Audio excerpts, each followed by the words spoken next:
up for Tessa Orzech! Guys, keep it going for your host, John Torres. Let him hear it. Hey, this is fun. Oh my God, I love this place. I'm feeling really good today. I'm having a really good day. I quit a job today. Oh, Oh God, you guys are my crowd. Yes, this vibe is a very like AA meeting feeling. The lights on, I'm living for it, I'm feeling it. I can tell I love you guys already. I'm having a good day. I quit a job today that I did not like. I was a server at a sports bar. Dream job. Yeah, it was my dream job. Unfortunately, I left. I quit. And it was great. I quit this sports bar. They only hired female servers. And during the training for the job, they told us, they said, we expect you girls to show up to work first date ready.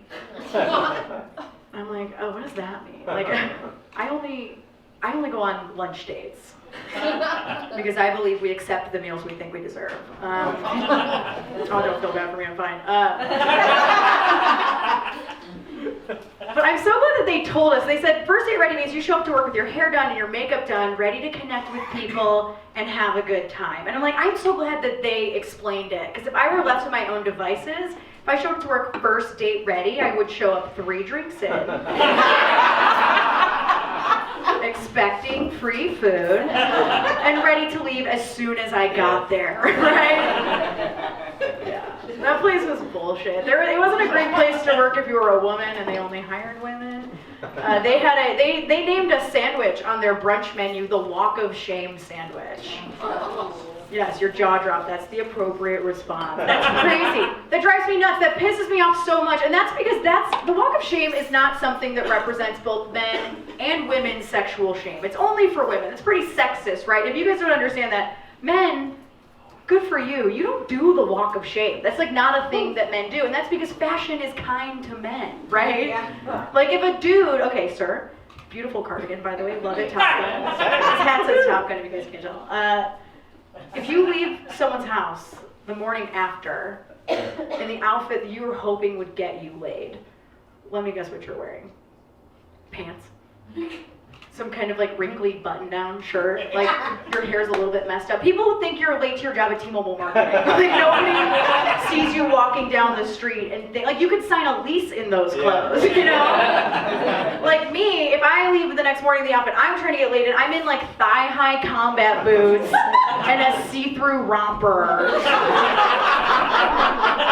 Maybe roller skates, I don't know. Like, people know what I was up to. It's like, that's not fair that they had a sandwich called the Walk of Shame. Like, why are we not representing men's sexual shame? Men, you have sexual shame. I don't know why I'm yelling, I have a microphone. Men, you guys have sexual shame. It's not fair that we're only representing us girls, our sexual shame. Men have they have sexual shame all the time, but no one's naming a brunch special after, right? Like you don't go out to brunch and the server comes over and they're like, okay, what are you gonna have? Bitch tits and gravy? Good choice.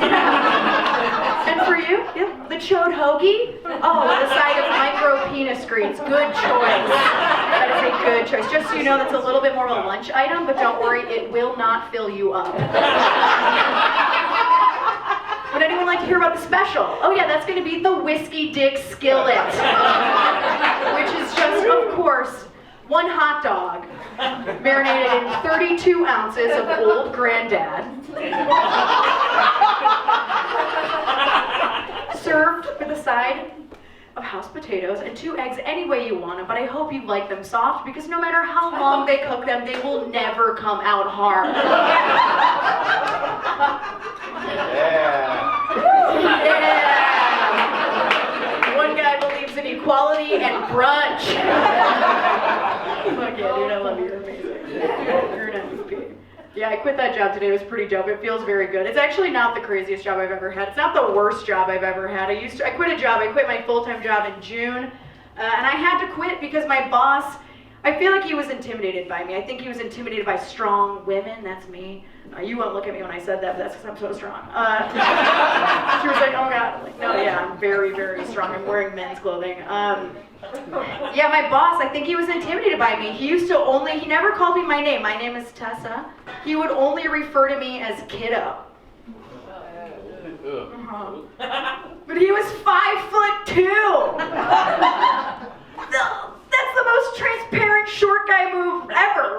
like, you're 5'2", I'm 5'9", you're calling me kiddo? Are you kidding me? Like, have you guys ever heard that saying, hurt people hurt people? Did you know that some men who belittle people?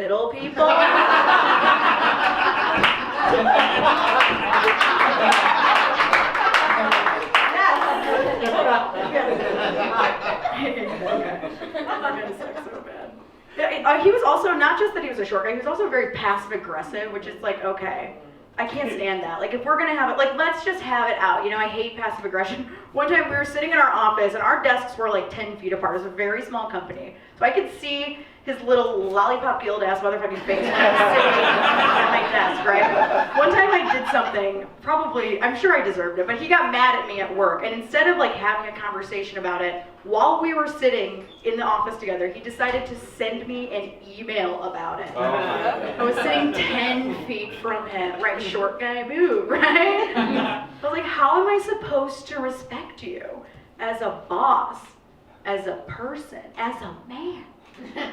If you can't just stand up from your desk, walk the 10 feet across the room, pull out the stepladder, up, and say it to my face! Yeah, he sucked, I don't know. He was garbage. Does anybody here go to therapy? Make some noise. Yeah. Cool. I love the guy. Make some noise. Mm-hmm. Yep, you should go to the doctor too. Yeah, I go to therapy. I love it. I just started. I'm new to it. It's only been like a year for me in therapy. I love it so much because it's so much better than what I was doing before, which was just taking astrology way too seriously. Right? Like, this is clinical now. It's not like, yeah, you can only blame the moon for so long before you're gonna talk about your dad, right? I talk about my dad. I talk about men a lot in relationship in therapy. I talk about relationships in therapy. I'm in a really good relationship now, so I don't want you guys to worry about me when I tell you this next thing, but I'm in a great relationship. But for a long time, I was dating basically like the worst people I could find. I don't know why I was doing that. I was like the Statue of Liberty for fuckboys. It must have said like somewhere near my feet, like, bring me your poor, you're self-destructive, you're drummers. Like, if he's got a strong downbeat and a dead dad, I would like to talk to him. He sounds horrible. It's probably not easy to date me either. I'm not just gonna blame the dudes that I date. Like, I'm no saint either. I call my lady parts Ellis Island. Because men would come through in search of a better life, and after they left, they had to change their name. Think about it. It's not a joke about immigration. It's about me being a slut. No, it's about me thinking I can change them, and I never can. You can't change people. You really just can't. I don't know. Whatever. It doesn't matter. My life is going okay. It's going okay in most respects. I said I'm in a good relationship. I am. Thank you. Yeah, my boyfriend now, I love him. He's very confident. He's got the white guy confidence. Good for you, white guys. I want to get on that level, but I feel like my boyfriend might be too confident. Just like a little bit too confident. When he says something, he says it he never second guesses himself, even if what he says is the stupidest shit I've ever heard in my life, right? The other day, I'll tell you guys a story. The other day, we were watching a movie. You guys ever seen Twister? Yeah. Oh, Twister crowd, love that. Helen Hunt's hot, hell yeah. No bro, what's up? We were watching Twister. My boyfriend, he's so self-assured. We're watching the movie Twister, and a dog comes on screen, and he goes, oh my God, babe, I think that's the same dog from The Wizard of Oz.